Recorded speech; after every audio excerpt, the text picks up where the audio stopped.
بسم اللہ الرحمن الرحیم۔ شروع کرتا ہوں اللہ کے نام سے جو بڑا مہربان نہایت رحم کرنے والا ہے۔ جس کو پوری دنیا فرعون کے نام سے یاد کرتی ہے، وہ انسانوں پہ ظلم کرتا تھا اور جو لوگ غریب تھے ان کا حق کھاتا تھا۔ جو انسان اس کا غلام نہیں بنتا تھا اس کو قتل کر دیتا تھا۔ تبھی اللہ نے اپنے نبی حضرت موسیٰ علیہ السلام کو حکم دیا کہ اے موسیٰ، فرعون تک میرا پیغام پہنچاؤ کہ وہ انسانوں پر ظلم کرنا بند کر دے، ورنہ اللہ کا عذاب ان کو لے ڈوبے گا۔ اللہ کے نبی اللہ کا پیغام فرعون کو دیا تو مذاق اڑانے لگا اور کہنے لگا یہاں کا خدا میں ہوں۔ تو اللہ اپنی نشانیاں حضرت موسیٰ علیہ السلام کے ذریعے مصر والوں کو دکھانا شروع ہو گئے۔ حضرت موسیٰ علیہ السلام کے معجزات کو دیکھ کر جو تھے مصر والے وہ حیران ہونا شروع ہو گئے اور کچھ ایمان لے آئے اور کچھ فرعون سے سوال کرنے لگے۔ آخرکار فرعون موسیٰ علیہ السلام کے معجزات دیکھ کر اس بات تک آ پہنچا کہ میں موسیٰ اور اس کی قوم کو قتل کر دوں گا۔ اللہ نے اپنے نبی حضرت موسیٰ علیہ السلام تک اپنا پیغام پہنچایا کہ اے موسیٰ، رات کو اپنی قوم کو لے کر اس شہر سے نکل جاؤ۔ تو یوں حضرت موسیٰ علیہ السلام نے اپنی قوم بنی اسرائیل کو لے کر وہاں سے جانے لگے۔ یہ بات جب فرعون کو پتہ چلی تو وہ کہنے لگا کچھ بھی ہو جائے موسیٰ اور اس کے ساتھیوں کو میں قتل کر کے چھوڑوں گا۔ وہ بنی اسرائیل کو ڈھونڈنے لگا۔ بس آگے آگے اللہ کا نبی حضرت موسیٰ علیہ السلام اپنی قوم کو ساتھ لے کر جا رہے تھے، جبکہ جو فرعون تھا وہ حضرت موسیٰ علیہ السلام اور اس کی قوم کو ڈھونڈنے کے لیے پیچھے اپنا لشکر لے کر روانہ ہو گیا۔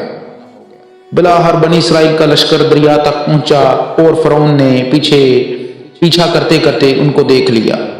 جب بنی اسرائیل نے فرعون کے لشکر کو دیکھا تو بنی اسرائیل کے لوگ حضرت موسیٰ علیہ السلام سے کہنے لگے اے موسیٰ، تم نے ہمیں کہاں پھنسا دیا ہے؟ اب پیچھے فرعون کا لشکر ہمیں مارنا چاہتا ہے اور آگے دریا ہے۔ تو اللہ کے نبی حضرت موسیٰ علیہ السلام فرمانے لگے اے لوگو، گھبراؤ نہیں، اللہ ہمارے ساتھ ہے، یہ کبھی ہو ہی نہیں سکتا کہ فرعون کا لشکر ہمیں پکڑ لے۔ حضرت موسیٰ علیہ السلام نے اپنا عصا دریا میں دے مارا تو آدھا پانی ایک طرف ہو گیا اور آدھا پانی ایک طرف ہو گیا اور اس طرح درمیان میں سے راستہ بن گیا۔ تو بنی اسرائیل کے قبائل کے کچھ لوگ کہنے لگے اے موسیٰ، ہم کی لوگوں کی آپس میں نہیں بنتی، اس لیے ہمیں جو ہے علیحدہ علیحدہ راستہ بنا کر دیں۔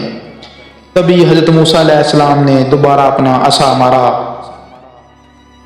تو 12 الگ الگ راستے بنے اور وہ 12 قبائل جو بنی اسرائیل کے تھے وہ الگ الگ ہو کر دریا نیل سے جانے لگے۔ جیسے ہی یہ منظر فرعون اور اس کے لشکر نے دیکھا تو وہ بھی ان راستوں پر حضرت موسیٰ علیہ السلام اور اس کی قوم کو قتل کرنے کے لیے ان کے پیچھے چل پڑے۔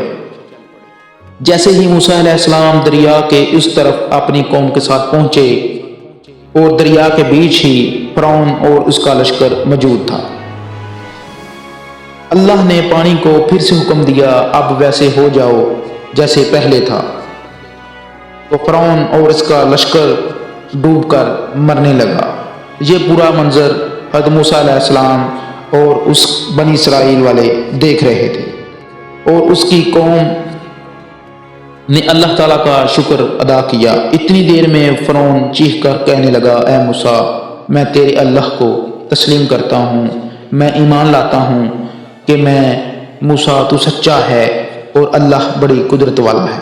اتنی دیر میں غیب سے آواز آتی ہے اے فرعون، اب ایمان لاتا رہ جب تو دوزخ کی دہلیز تک پہنچا ہے۔